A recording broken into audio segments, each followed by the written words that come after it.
The news hour, coming to you live from the studios of Hitzafrik Radio and TV. Stay tuned. Download the tuning app onto your mobile phone today and catch up on all the latest news from Hitzafrik Radio. Broadcasting live on modern Ghana and our website www.hitzafrikradio.org. Hitzafrik Radio News Hour live. The news hour, coming to you live from the studios of Hitzafrik Radio and TV. Stay tuned.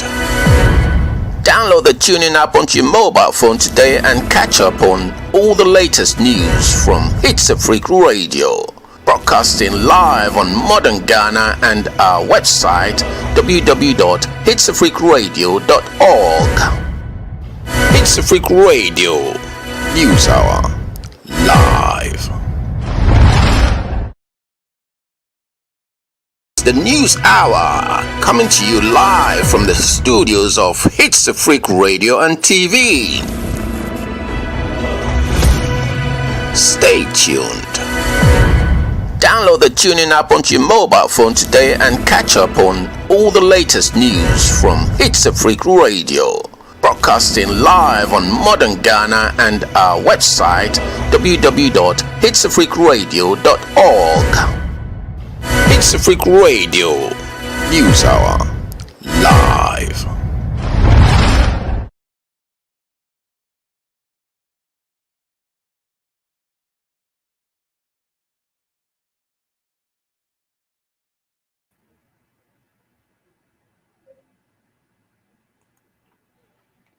The time is exactly 7 o'clock GMT in the studios of Hitzafrik Radio and TV.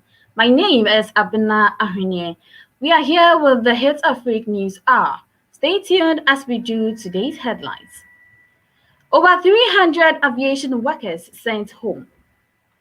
Nana Addo Akufo-Addo consoles Queen Elizabeth. Ghana Boxing Authority slaps Richard with 2 years ban. I didn't intentionally marry 4 wives. It was God's design. Stay tuned as we do the news in details. And now, as we do the news in details, my name is Abuna Ahini. Over 300 workers of aviation handling services sent home. Over 300 workers of the aviation handling service in Ghana have been sent home in a redundancy exercise due to the impact of the COVID-19 pandemic. Notice of redundancy dated on the 4th of March 2021 and signed by Thierry Milot, the managing director, to the affected staff, made available to the Ghana News Agency at Tema, gave the staff only 1 month notification. Your employment contract shall be terminated through redundancy. We are hereby serving you with 1 month notice effect from March 5th, 2021. The letter explained that the action was due to the negative impact of COVID-19 on its operations and the aviation industry as a whole. The letter stressed that the management of aviation handling services in Ghana had to embark on the redundancy exercise effect April 6, 2021, to cut down on its workforce for its continuous existence. It is said the negotiated redundancy package is 2 months basic salary for each year of service. It noted, adding that the said amount would be paid in 2 equal installments on the effective date of the redundancy exercise. During the last week of the notice period, you will be expected to hand over all company properties in your care to the Human Resources Office.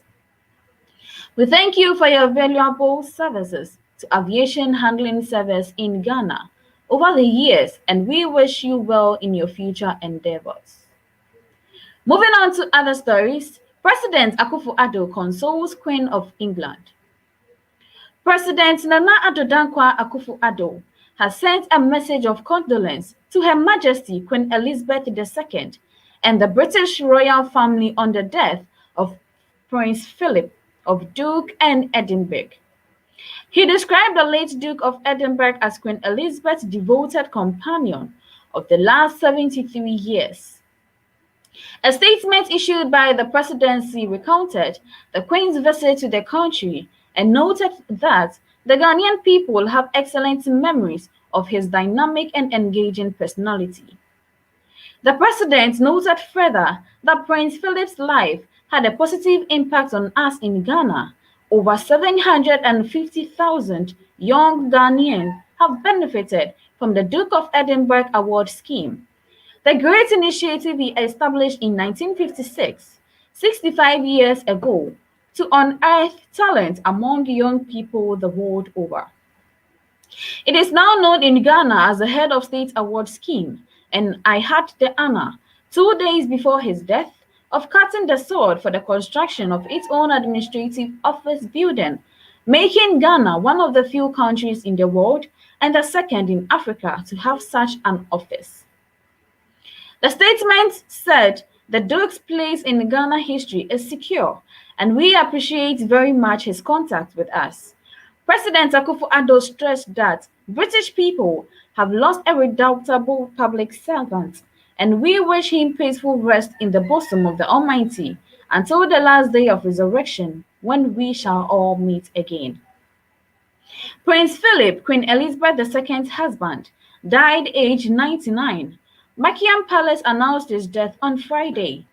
Prince Philip, the Duke of Edinburgh, was the longest-serving royal consort in British history. Moving on to other stories, Baumia's appreciation of diversity inspirational. Maulvi Mohammed bin Salih, missionary in charge of the Alhamdulillah Muslim mission in Ghana, in a chat with Vice President Dr. Mahamudu Bawumia, has commended Vice President Dr. Mahamudu Bawumia for his religious diversity and unifying approach.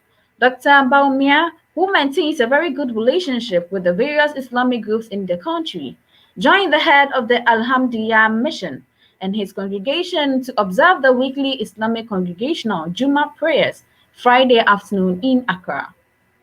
Welcoming the Vice President in his office before proceeding to the mosque for prayers, Maulvi bin Salih said the Vice President's presence to worship with the Ahmadis shows he is a man who recognizes the importance of intra-religious diversity. I am excited to welcome you. Your presence here shows you understand and embrace religious diversity, which is very important, Maulvi bin Salih told the Vice President. There is light ahead of you and no man can dim it, Anglican Bishop to Bawumia. Let's work together to accelerate development of Gonja land. The Alhamdulillah sect is one of many sects in the Islamic religion in Ghana, and with some level of misunderstanding often characterizing the coexistence of all these sects, the Alhamdulillah leader noted that the visit of the Vice President sent a strong signal on the need to embrace diversity. It is the same religion, and sometimes the misunderstanding and misinformation is not necessary. Your religious diversity is needed and inspiration, and this visit sent a signal that we are one people and it is important for us to peacefully coexist and worship our Lord. Maulvi bin Salih, who prayed for Dr. Bawumia, urged all Muslims to continue to uphold the tenets of the religion and receive the reward of the Almighty Allah. In a brief remark, Vice President Bawumia expressed delight at joining the congregation and prayed to the Almighty Allah for continuous blessing for all. Moving on to other stories, Ghana Boxing Authority slaps Richard Comey with 2-year ban. The Ghana Boxing Authority (GBA) has banned former IBF lightweight champion Richard Comey for 2 years after he made false accusations against its executives in a media interview. The Peter Zwayne-led GBA, in a letter addressed to the boxer dated 9th April 2021 and intercepted by Graphic Online, imposed a 2-year ban from all its activities on Comey. It will be recalled that Kwame had in an interview with social media channel Banlogo Mashi TV in February made what the JBA described as false accusations and disparaging remarks about its executives, and even though the boxer later apologized for his comments, the sanctioned body for professional boxing in Ghana insists his apology was half-hearted and not contrite. Graphic Online gathers that the sanctions meted out to Comey come after he appeared at a 10th hearing before the GBA Disciplinary or Arbitration Committee on 31st of March 2021. Dodbo Comey will be champions again, Zwins. We prefer you to the proceedings of the Ghana Boxing Authority Disciplinary or Arbitration Commission session, held on Wednesday, the 31st of March 2021, at which you appeared in response to the summons to showcase why you should be sanctioned for the false accusations and disparaging remarks you made about the GBA executive. In the interview you recently granted Balogo Mashi TV in the United States of America. Notwithstanding the seriousness of your misconduct, the GBA took cognizance, among others, of your admission of guilt, the apology you rendered, albeit half-hearted and not contrite, as well as the intervention of Ni Taki Teku Churu II, the Gaman chair, in meditation of your sentence, the letter reads. For your sanction, the JBA hereby imposes on you a total ban from all JBA organized functions and related activities for a period of 2 years, commencing the 31st of March 2021. It is hoped that the haughty and arrogant posture that you have adopted towards fellow members of the boxing fraternity in recent times will cease in the aftermath of this decision. Kwame, 34, 30 minus 3, 27 KOS, in the country for holidays but is based in Bronx, New York, USA. He has fought in Ghana 2 years ago on March 11, 2017, when he scored an anonymous decision verdict over Hedi Slimani in the vacant World Boxing Council International Silver Light title at the Bukom Boxing Arena.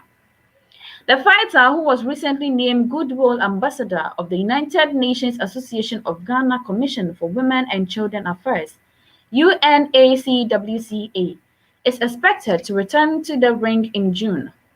His last fight was a 6th-round stoppage victory of Jackson Mariners on February 13, 2021, at the MGM Grand in Las Vegas. JBA letter to ban Richard Comey. In an apology letter on February 26, 2021, as you are seeing on your screen, Comey described his comments as unfortunate and promised to avoid similar utterances in the future. It has come to my attention that in a recent interview, I may have caused offense to the GBA and others in the boxing fraternity by using certain words which now I realize were inappropriate. I wish to apologize to the GBA and to all concerned. I realize that in my position as a role model to many, I have to be mindful of my actions, part of the letter read. In future, I will refrain from airing certain views in public and deal with them diplomatically and appropriately. There are certain things that I am unhappy with, and on my return to Ghana, along with my team, we will deal with them in the correct way. It ended. Moving on to other stories. Dr. Boaku energizes NPP Supporters Association in Ahafo. The technical advisor and spokesperson to the Vice President, Dr. Gideon Boaku, has admonished party supporters and grassroots to remain resolute and forge ahead in unity as President Akufo-Addo continues to deliver his mandate to the people. According to him, they are critical in the party's success in past and future elections, urging them to continue to lend the needed support required of them to ensure that the NPP government efficiently delivers on its mandate to Ghanaians. He has appealed to party supporters and grassroots to unite and eschew hatred, divisiveness, and self-destruction as the party targets breaking the 8-year cycle in the 2024 general elections. Speaking to the party's base at Juayao in Kwanta, when the leadership of NPP Grassroots Supporters Association of the Ahafo region, as part of the agenda of the association to rekindle the spirit of volunteerism in the party and to thank him for his contributions in the 2020 polls. He disclosed that each and every one of them also played a critical role. You are the kingmakers, and we appreciate every single contribution you made during the 2020 elections. Though the NPP has won the poll, we must be united, eschew hatred, divisiveness, and work towards making the party bigger, better, and a force to reckon with in 2024, he urged. Dr. Gideon Buako, a native of Buama in the Tano North constituency, averred that the new patriotic party performed creditably in its first term, and the grassroots must hold the core in order for the president to deliver his mandate as the party gears towards the next elections. Over the years, he has been of enormous support to the various political actors in Tano North constituency and across the Ahafo region, and therefore pledged his inflection support to the association. And this is where we end our local stories. Stay tuned as we do some African stories. The News Hour, coming to you live from the studios of Hitzafrik Radio and TV. Stay tuned. You're still logged on to Hitzafrik Radio and TV. We are streaming live on our website at www.hitzafrikradio.org. Also, we are streaming live on Facebook, YouTube, and Twitter at Hitzafrik Radio and TV. My name is Abena Ahuni. Now let's do some African stories. In Benin, Benin awaits results of 10th presidential election. Benin was up early on Sunday to cast their ballot in the 10th presidential election in a vote that has marred by violence during campaigning. Incumbent President Patrice Talon is facing only two rivals, Alassane Salmanau and Kurenta Kahawi, who are largely unknown to the public. Other opponents are either exiled abroad or barred from running due to the new electoral code and institutional reform. Benin experienced a lackluster campaign in the south, but in the north, serious violence broke out after residents blocked roads and the army cleared the way using live ammunition. In the city of Save, 2 people were killed, sparking the international community to urge an end to the violence and for a transparent and fair vote. Talon, though, still urged people to vote. He said on Sunday, "I hope that today will still be a great day. In the end, we will see that the intimidation and fear not being of much use. Across the country, we have tried to remain calm, has not made a lot of fuss about these things that happen, which are linked to developments and changes. The police have managed the situation well. Keep the necessary calm. These young people who have been manipulated could be mastered with a lot of skill and expertise." According to the Autonomous National Electoral Commission, (SENA), the roadblock caused a delay in the deployment of electoral materials in the north. Benin will also elect a vice president for the first time. Talon is the only one to have chosen as a candidate for this post a woman, Mariam Talata, a 57-year-old philosophy professor who is charismatic and a feminist. The president has promised a knockout first-round victory and is betting on his economic record in his bid for a second term. During his tenure, the production of cotton, one of the country's main resources, has increased sharply. Petty corruption has always been eradicated, and many roads were built. And despite the coronavirus pandemic, the country has managed to maintain positive growth in 2020. But 38% of the population lives below the poverty line, and youth unemployment is skyrocketing. During campaigning, Talon promised development is there. Nearly 5 million voters are expected in over 15,000 polling stations. This April 11th, everywhere in Benin, voters cast their ballots at polling stations in southern Katana, Porto Novo, Bom, and Calaves. Nothing has been reported in the Central Department or at the border with Togo, where operations are going smoothly. Here in the Atlantic Development, the first polling center have opened. Regarding the electoral material, everything arrived on time: ballot box, ballot, and ink. Candidate representatives are present in the field and supervise the operative as observers from ECOWAS and various NGOs. Moving on to other stories, Chad presidential election polling stations quiet amid boycotts.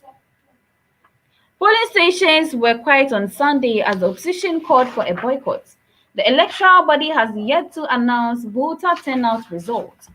By the end of the afternoon here in the capital, no real enthusiasm from what we have seen at the polling stations, no real participation rate so far, while still awaiting the figures from the election body. For the moment, people have not come out in numbers for multiple reasons, perhaps because of the stifling heat there. Derby has six other rivals, but others were rejected by the Supreme Court and demonstrations were banned or violently dispersed. I have my voter's card, but I'm not going to vote because if I vote, there will be no change. And if I don't vote, there will be no change, said Resident Alexis Wissam.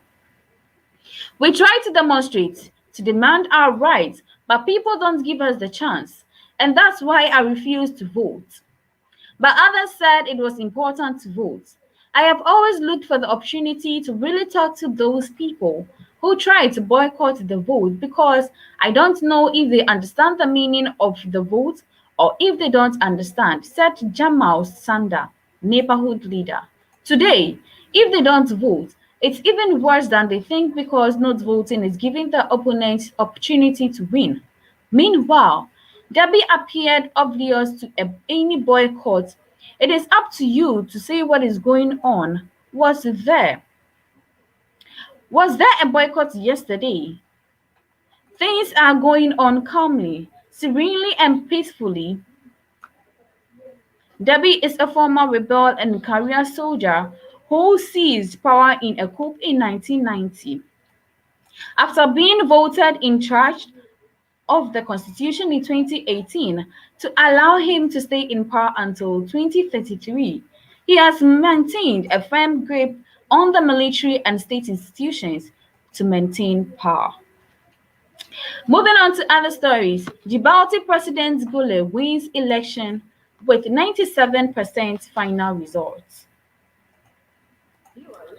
Supporters of Djibouti presidential is Ismail Omar Guelleh chant slogans and hold banners during his last electoral rally. Djibouti veteran ruler Ismail Guelleh is now confirmed as president for another term, with final results showing he won over 97% of votes, according to final figures. It is his highest score since entering politics in 1999, when he took over from the country's first president. But only 250,000 Djiboutians registered to vote in Friday's election out of a total population of 990,000 people. Gule faced off with only one other rival after opponents boycotted the election. His challenger was little-known businessman Zakaria Ismail Farah, who won just 2% of the vote. Many celebrated his win as Guelleh is seen as a beacon of stability for some. Djibouti has remained stable in a volatile area, neighboring Somalia and opposite Yemen. The country has taken advantage of its geographical position and has invested heavily in port and logistics infrastructure. We are so happy we vote 100% IOG. We support the president. We went early morning to the polling stations and we all agree, said retailer Halima Boha Ali. But others are critical of the president who, along with his family, has ruled with an iron fist. The country has seen an erosion of press freedom on a crackdown on dissent. We can't say he is a president. A president organizes good elections. This was not an election, said Mahamoud Yusuf Ali, a taxi driver and brother of Faroud Yusuf Ali, an imprisoned former lieutenant from the Djibouti army. We are entering a period of 5 years of problems, more than ever. 5 years of problems, 5 years of unemployment, 5 years of fraud, 5 years where we'll be put down. And this is where we end our local story. Stay tuned as we do some foreign news. The News Hour, coming to you live from the studios of Hitzafrik Radio and TV. Stay tuned. The News Hour, coming to you live from the studios of Hitzafrik Radio and TV. Stay tuned. You're still logged on to Hitzafrik Radio and TV. Now let's do some world news. Prince Charles, my family and I miss my father enormously. Prince Charles has said his father, the Duke of Edinburgh, would have been amazed by the touching things that have been said about him. He was speaking from Highgrove House the day after Prince Philip died, aged 99, at Windsor Castle. Earlier, royal gun salutes across the UK and at sea marked the Duke's death. There will be 8 days of national mourning ahead of the televised funeral, which will be a ceremonial event rather than a large state affair usually associated with the death of a monarch. A spokesman for the palace said, whilst this is a time of sadness and mourning, the coming days will be an opportunity to celebrate a remarkable life. Moving on to other stories. Prince Philip to be laid to rest in low-key ceremony. Prince Philip, the late husband to the UK's Queen Elizabeth II, will be laid to rest on Saturday next week in a ceremony that will be colorful and steeped in tradition, but low-key by royal standards.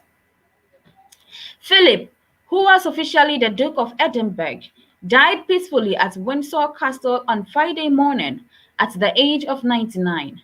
He was the nation's longest-serving consort, a term given to the spouse of a reigning monarch, and they have been married for 73 years. Harry, the Duke of Sussex, will attend his grandfather's funeral, but his wife, Meghan, the Duchess of Sussex, won't be present.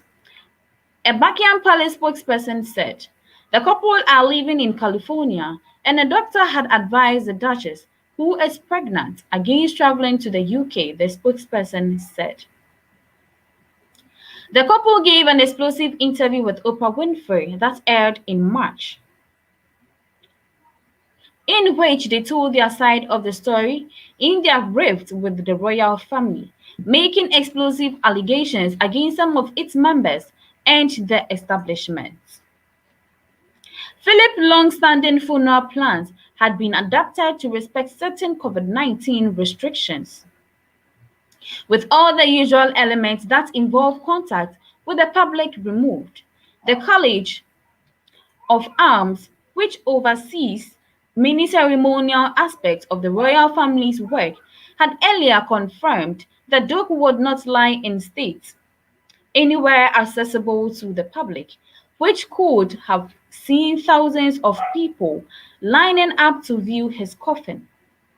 Current COVID rules in England limit the number of people who can attend funerals to 30, in a nod to the Duke's preference for driving himself.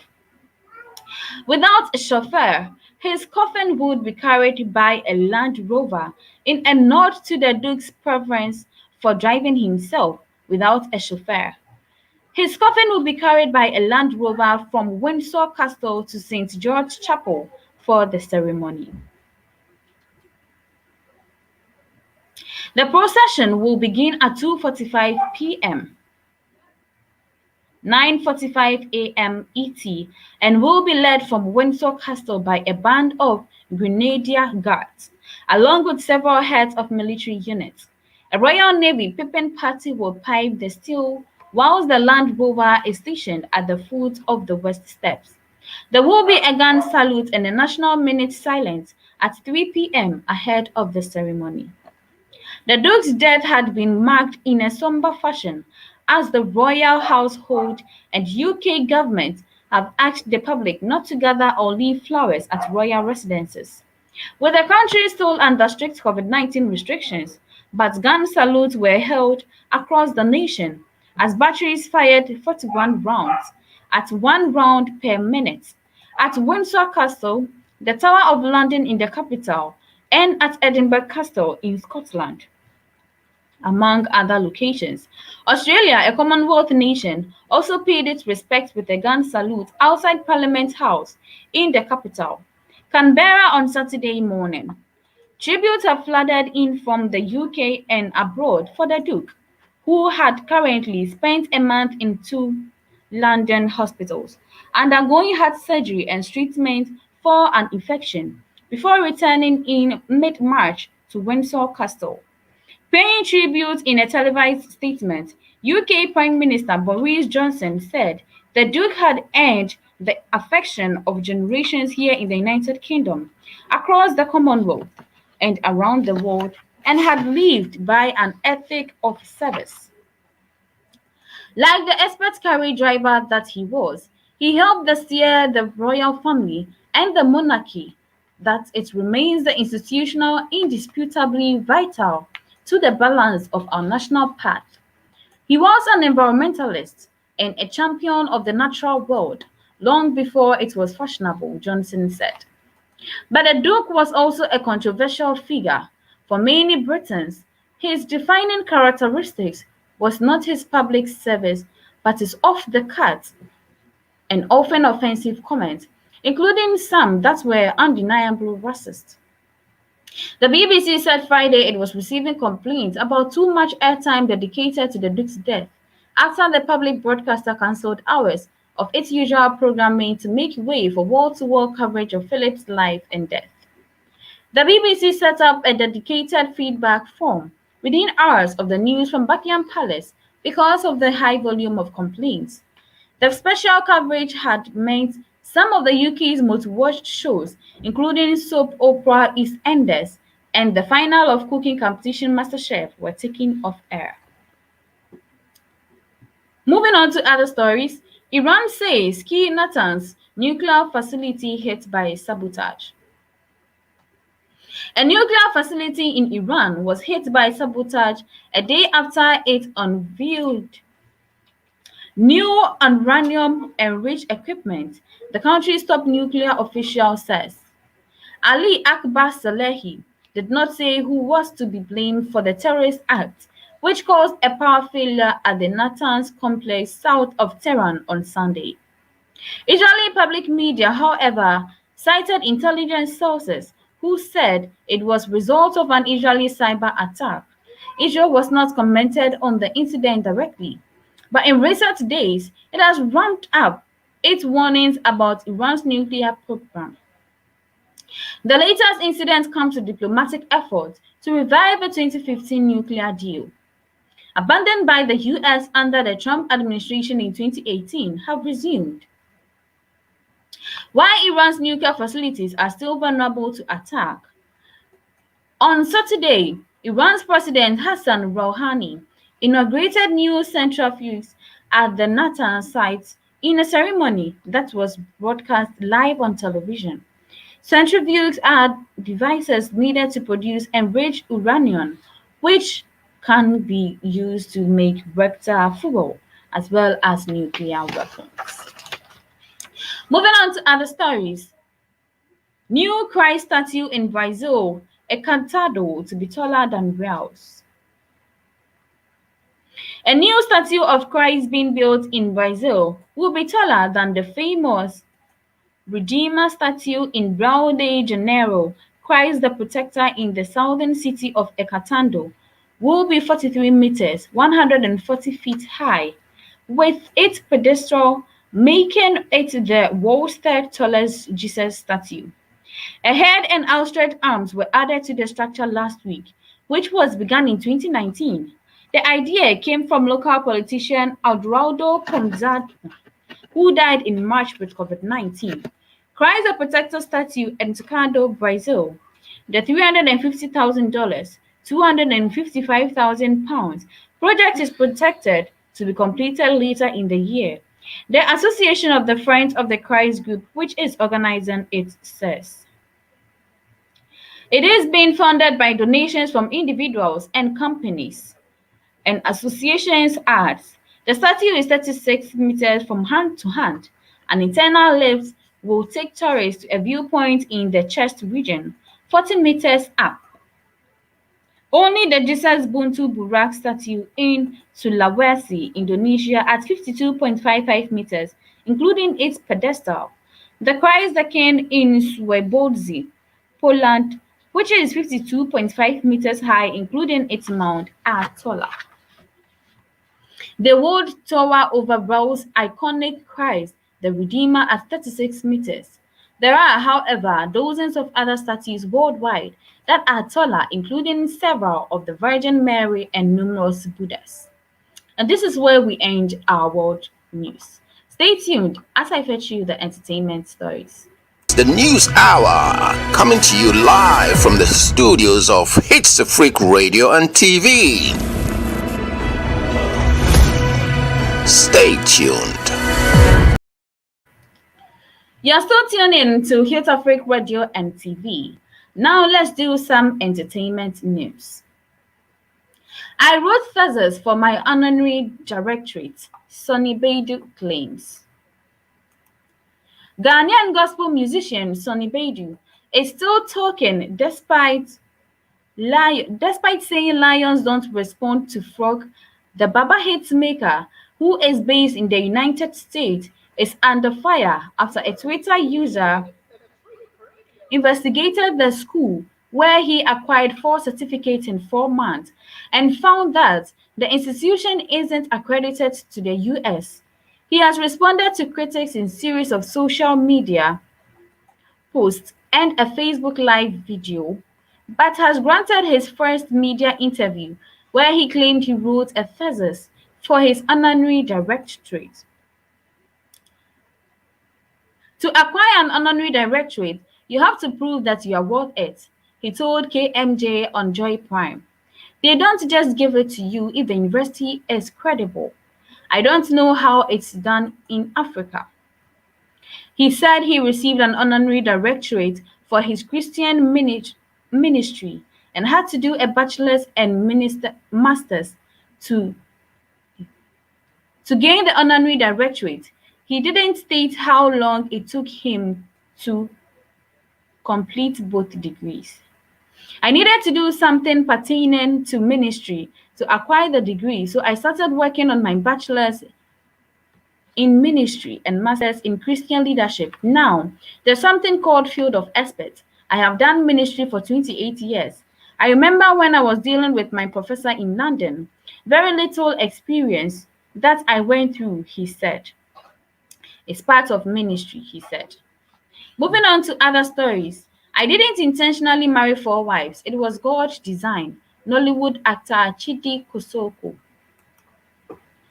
Veteran Nigerian actor Prince Chidi Kosoko has disclosed that he never envisaged being a polygamist, but marrying 4 wives was God's design. He made this revelation during an interview with Vanguard, where he opened up on how he ended up marrying 4 wives. I never envisaged being a polygamist, though I am a product of one, he disclosed. My parents didn't support it either. My first wife was a businesswoman. I prayed for somebody who was in the same field with me. He continued, in those days, the best advice you can get is from your better half, and that is how the second woman came to be. Along the line, I lost 2 childbirths within 11 months interval.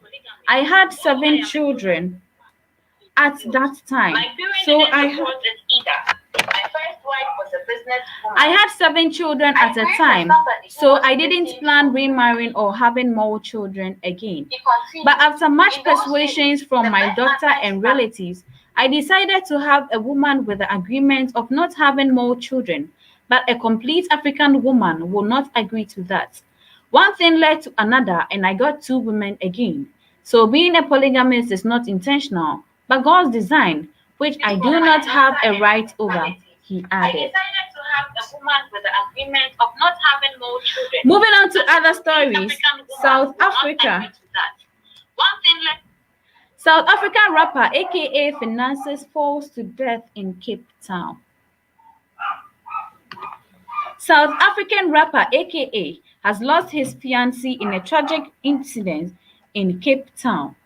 Nelly Tembe, 22, reportedly died following an incident at the Paper Club Hotel in Cape Town, South Africa. In a statement on Sunday, April 11th, Tembe's family confirmed the tragic news, saying, rapper aka Inconsolable, it is with the deepest regret that we, the Tembe and Forbes families, confirm the untimely passing of our beloved fiancée, daughter, sister and daughter-in-law, Anele Tembe, 22. Anele tragically passed on in the early hours of this morning, Sunday, 11th April 2021, the statement said. We are still in shock and are dealing with our emotions, as she was an exceptional and gifted young woman. With so much life ahead of her, she had a sweet nature about her and was always nurturing to those around her. Her fiancé, Kenan Forbes, is currently inconsolable and is surrounded by family and closest friends. At this hour, our grief, we humbly request that our families be given privacy and time to heal, it added, aka proposed to Nelly Tembe in February 2021. Moving on to other stories. Nadia Buhari pens emotional message to late grandma who showed her unconditional love. Ghanaian actress Nadia Buhari has penned a long emotional message to her late grandmother who loved her unconditionally and taught her how to do the same. On Sunday, April 11th, the Beyoncé actress took to Instagram to share a video of her grandmother and accompanied with a long message explaining how much she missed her and the lessons she learned from her while she was alive. Her grandmother always called her Naja instead of Nadia, which is one of the memories which put smiles on her face. Nadia Buhari wrote, Dear Grandma, I really wish heaven had visiting hours. Since the day you got your wings, I have never been the same. I was never ready for you to leave. Our last goodbye was never said. I wish I had a magic to bring back time and spend one last hour with you, to hug you and to thank you for everything, to say my proper goodbyes. If only I had done all that before you left, maybe the pain would be less unbearable. You taught me to love, to really love. You taught me to love without conditions and to forgive no matter how hard it was. You showed me what it was to be selfless and to devote your time to taking care of others. You taught me more than you will ever know. I was so grateful for you, Grant. I love you so much, more than I ever could have told you. I want to scream it now. I want to scream to the top of my lungs so you can hear me. I want to hug you and hold your hand just one more time, if only for a moment. I don't know anyone so selfish and so caring. I don't even put to words the amount of love you poured into each of us. You were so full of strength and dignity, and your love for others overflowed. I wish I could be a fraction of the woman you were, Grant. I wish I could be as selfless and caring as you. I miss you so much that I can even say I miss you every single day. Thank you for your unconditional love. Thank you for loving me when I couldn't love myself. Thank you for giving me more than I ever could have asked for. Thank you for taking care of me and for all the memories and moments you shared. I love you eternally, love. Naja, why you always replace the I in my name with a J is beyond me. And this is where we end our stories for today. Stay tuned as I fetch you the headlines once again. the news hour, coming to you live from the studios of Hitzafrik Radio and TV. Stay tuned. You're still logged on to Hitzafrik Radio and TV. We are streaming live on Facebook, YouTube, and Twitter at Hitzafrik Radio. Don't forget, we are also transmitting on our website at www.hitzafrikradio.org. Now to the headlines. Over 300 aviation workers sent home. Akufo-Addo consoles Queen Elizabeth. Ghana Boxing Authority slaps Richard with 2 years ban. I didn't intentionally marry 4 wives. It was God's design. And other stories I brought your way this morning. Don't forget to follow us on all our social media handles at Hitzafrik Radio. Follow, like, subscribe, and share. Thank you for your time. My name is Abna Ahine, and this is where we end our news for this morning. Stay tuned for more programs. Have a beautiful morning just like yourself.